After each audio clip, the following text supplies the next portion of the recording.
नमस्कार दोस्तों। आज मैं आपके लिए एक इम्पोर्टेंट सब्जेक्ट होता है जो मैथ्स पजल हम जिसे कहते हैं वो सॉल्व करेंगे। तो हमारे पास देखो दो आकृतियां हैं। यहाँ पे मिसिंग नंबर है, ये कौन सी संख्या लेकर के आएगा मिसिंग नंबर, ये पता लगाना है। ठीक है, अब पहले एग्जाम्पल को देख के पता लगाएंगे तभी तो दूसरे एग्जाम्पल में सेम लॉजिक लगाएंगे। तो देख लो इसमें क्या लॉजिक है। 10, 12, 16, 60 हमें बीच वाली संख्या 84 बनानी है क्योंकि बीच वाला अंक हमारा बड़ा है। तो कैसे बनाएंगे?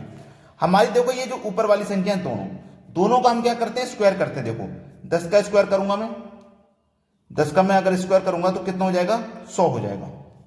10 के स्क्वायर में से उसकी नीचे वाली संख्या को माइनस कर देते हैं 16 को, कितना बचेगा, 100 में से 16 जाएगा 84 बचेगा। देखो 84 मिल गया। 12 का स्क्वायर करके देखो, 12 का स्क्वायर करेंगे 144 होता है, उसमें से माइनस करेंगे उसके नीचे वाली संख्या 60, तो यहां पे भी 84 मिलेगा। 10 का स्क्वायर किया उसके नीचे वाली संख्या माइनस करो, 12 का स्क्वायर किया उसके नीचे वाली संख्या माइनस करो, दोनों को माइनस करने पे सेम संख्या मिल रही है। अब वही सेम संख्या में यहां पे मिलनी चाहिए।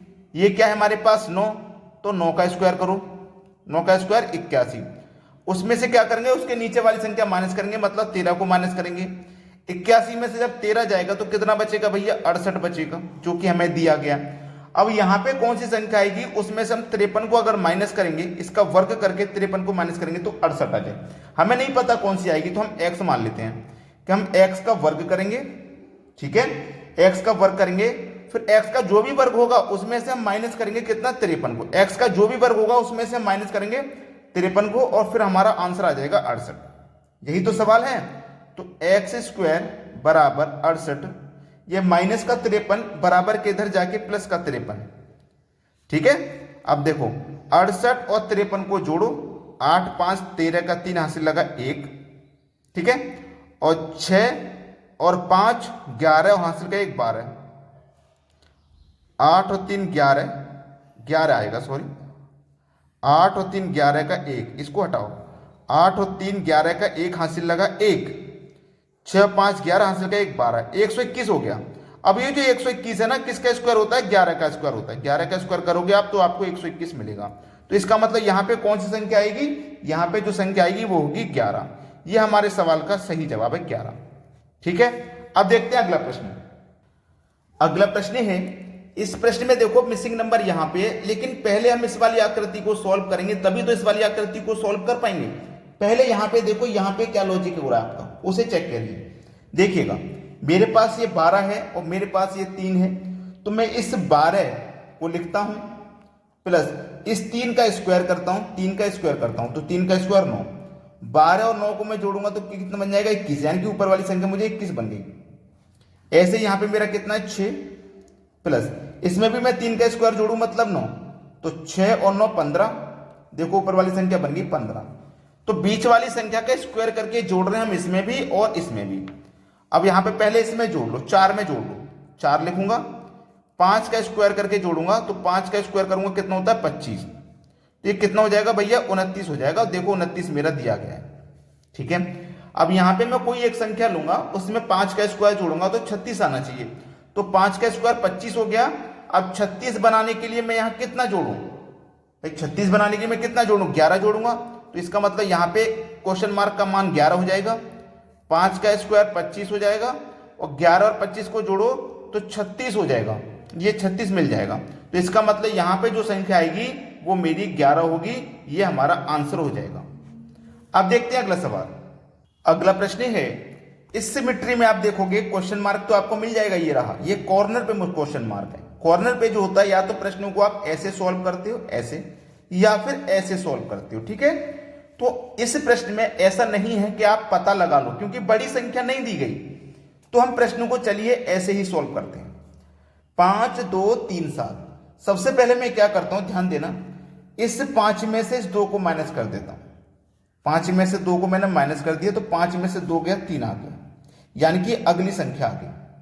ठीक है, और एक बार 5 में 2 को माइनस किया तो एक बार 5 में 2 को जोड़ दो, 5 में जोड़ दूंगा 2 तो कितना हो जाएगा 7, मतलब दूसरी संख्या भी आ गई।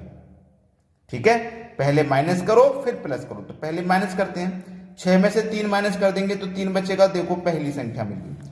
फिर बाद में प्लस कर दो, 6 में प्लस कर देंगे 3 तो देखो 9 मिल जाएगा। ठीक है, दूसरी संख्या मिल गई।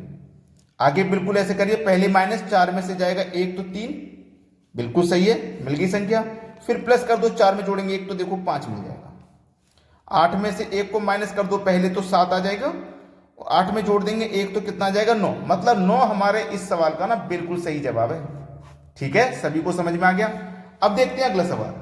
अगला सवाल है, इस सवाल में पता लगाना है ये क्वेश्चन मार्क वाली जगह पे कौन सी संख्या आएगी। 12, 78, 9, 60, 3, 24, 10 क्वेश्चन मार्क।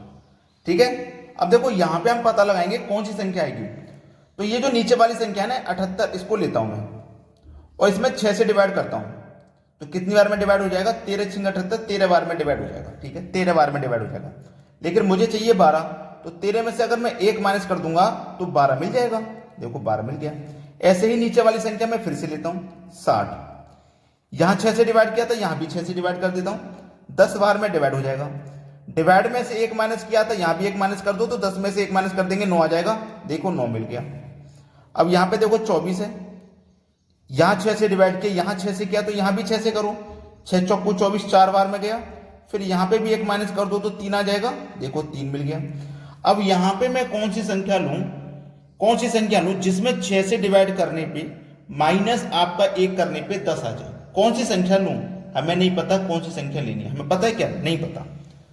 तो देखिए हम क्या करेंगे, ये जो 10 हमें मिलना चाहिए, माइनस 1 करने पे 10 मिलना चाहिए, माइनस 1 करने पे 10, और 6 से डिवाइड करना है, तो 6 से 11 बार में कटेगा हमारा 66, उसमें से 1 माइनस करेंगे तो फिर 10 आ जाएगा। तो इसका मतलब यहां पे जो संख्या होगी मेरी वो 66 होगी। इसको 6 से डिवाइड करो तो 11 बार में डिवाइड हो जाएगा, और 11 में से 1 माइनस कर दो सबके जैसे तो 10 आ जाएगा। देखो ऊपर वाली संख्या, तो इसका मतलब यहां कौन सी संख्या आएगी, 66 आएगी। ये बिल्कुल सही जवाब है। अब देखते हैं अगला प्रश्न। अगला प्रश्न है 184, 134 बराबर 84, 178 बराबर 78, 190 बराबर 40, 290 बराबर क्या। इस प्रश्न का जो लॉजिक है ना, अगर आप कल तक सोचोगे ना, कल तक बैठ के, अभी से लेके कल तक 24 घंटे बैठ के सोचोगे, तब भी शायद मुश्किल पता लग पाया इसका लॉजिक क्या है, तब भी मुश्किल से पता लगा पाओगे इसका लॉजिक क्या है। और मैं आपको मात्र 1 मिनट में अभी क्लियर कर दूंगा, क्योंकि ये प्रश्न बच्चे बहुत छोड़ के आते हैं एग्जाम में। देखो 134 है, 134 और ये 78 है, ये 84 है हमारा, सॉरी 78 नहीं 84। अब 134 लिख लिया, ये 78 मैंने 84 लिख लिया। अब 134 में से 84 को आप क्या करो, माइनस, सीधा माइनस कर दो, तो 4 में से 4 जाएगा 0, 13 में से 8 जाएगा 5 आ जाएगा, 50 बचा। इधर क्या है देखो 178, इधर क्या है 78, माइनस कर दो। 178 में से 78 माइनस करेंगे तो 100 बचेगा। अभी समझ में आ जाएगा। 190 माइनस कर दो 40 को, 150 बचेगा। यहां 50 बचा, यहां 100 और यहां 150, हर बार 50 की वृद्धि हो रही है, तो ये क्या है मेरा 290। कितना माइनस करूं भाई, देखो हर बार 50 की वृद्धि हो रही है, तो इस बार 50, 100, 150, तो इस बार कितना बचना चाहिए, 200 बचना चाहिए। तो 290 में से मैं कितना माइनस करूंगा 200 बच जाए। आप बोलोगे सर 90 माइनस करना पड़ेगा, आपको करना पड़ेगा कि नहीं, 90 माइनस करना पड़ेगा। तो इसका मतलब यहां पे जो संख्या आएगी वो हमारी 90 होगी। क्लियर है। अगर आपने अभी तक वीडियो को हमारी को लाइक नहीं किया तो लाइक कर दें, और यदि शेयर नहीं किया तो भैया शेयर कर दें। ठीक है, वीडियो देखने के लिए बहुत बहुत धन्यवाद।